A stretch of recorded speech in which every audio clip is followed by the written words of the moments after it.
ನಾಡಹಬ್ಬ ದಸರಾ ಸಂಭ್ರಮಕ್ಕೆ ಸಾಂಸ್ಕೃತಿಕ ನಗರಿ ಮೈಸೂರು ಸಿಂಗಾರಗೊಳ್ಳುತ್ತಿದೆ. ದಸರಾ ಆಚರಣೆಗೆ ದಿನಗಣನೆ ಶುರುವಾದ ಬೆನ್ನಲ್ಲೇ ಅರಮನೆ ಆವರಣ ಕೂಡ ರಂಗೇರುತ್ತಿದೆ. ಅಂಬಾರಿ ಮತ್ತು ಜಂಬೂ ಸವಾರಿ ನಮ್ಮ ದಸರಾ ಹಬ್ಬದ ಪ್ರಮುಖ ಆಕರ್ಷಣೆಗಳು.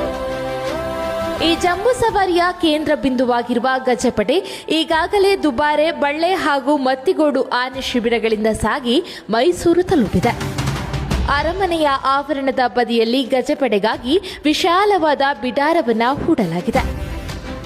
ಮಾವುತರು ಮತ್ತು ಕಾವಾಡಿಗರ ವಾಸ್ತವ್ಯಕ್ಕೂ ಅಗತ್ಯ ವ್ಯವಸ್ಥೆಯನ್ನ ಕಲ್ಪಿಸಲಾಗಿದೆ. ಬಿಗಿ ಭದ್ರತೆ ಸೇರಿದಂತೆ ಸಕಲ ಸಿದ್ಧತೆಗಳನ್ನು ಮಾಡಿಕೊಳ್ಳಲಾಗಿದೆ. ಅಂಬಾರಿ ಆನೆ ಅಭಿಮನ್ಯು, ಭೀಮ, ಶ್ರೀಕಂಠ, ಸುಗ್ರೀವ, ಏಕಲವ್ಯ, ಧನಂಜಯ ಸೇರಿದಂತೆ ಎಲ್ಲ ಆನೆಗಳ ತಾಲೀಮು ಕೂಡ ಈಗಾಗಲೇ ಪ್ರಾರಂಭವಾಗಿದೆ.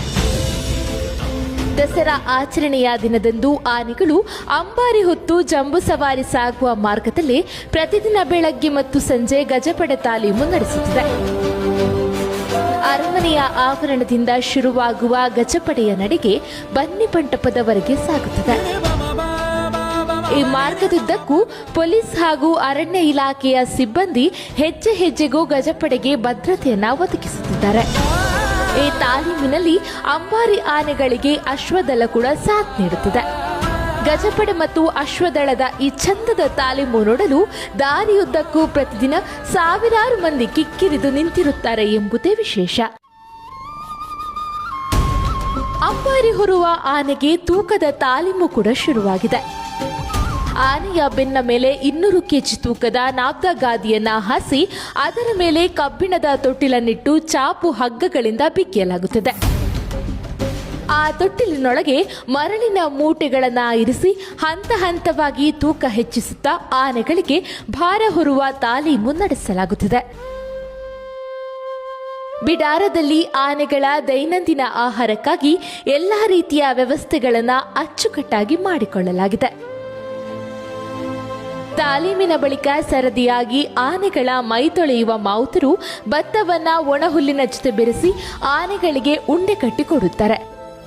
ಬೆಲ್ಲದಚ್ಚು, ತೆಂಗಿನಕಾಯಿ, ಹಸಿ ಹುಲ್ಲು, ಸೌತೆಕಾಯಿ, ಮುದ್ದೆ, ಸಮೀಪದ ಕಾಡಿನಿಂದ ಪ್ರತಿದಿನ ಲಾರಿಗಳಲ್ಲಿ ತುಂಬಿಕೊಂಡು ತರಲಾಗುವ ಸೊಪ್ಪು ಹೀಗೆ ಹಲವು ಬಗೆಯ ಆಹಾರವನ್ನು ಅಂಬಾರಿ ಆನೆಗಳಿಗೆ ಪೂರೈಸಲಾಗುತ್ತಿದೆ.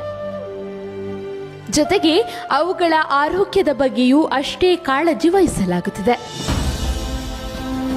ಅಭಿಮನ್ಯುವಿನ ಸಾರಥ್ಯದಲ್ಲಿ ನಡೆಯುತ್ತಿರುವ ಗಜಪಡೆಯ ಈ ಭರ್ಜರಿ ತಾಲೀಮಿಗೆ ಜನರಿಂದ ವ್ಯಕ್ತವಾಗುತ್ತಿರುವ ಈ ಹರ್ಷೋದ್ಗಾರವೇ ಜಂಬೂ ಸವಾರಿ ಮೇಲಿನ ನಿರೀಕ್ಷೆಯನ್ನ ಇಮ್ಮಡಿಗೊಳಿಸಿದೆ.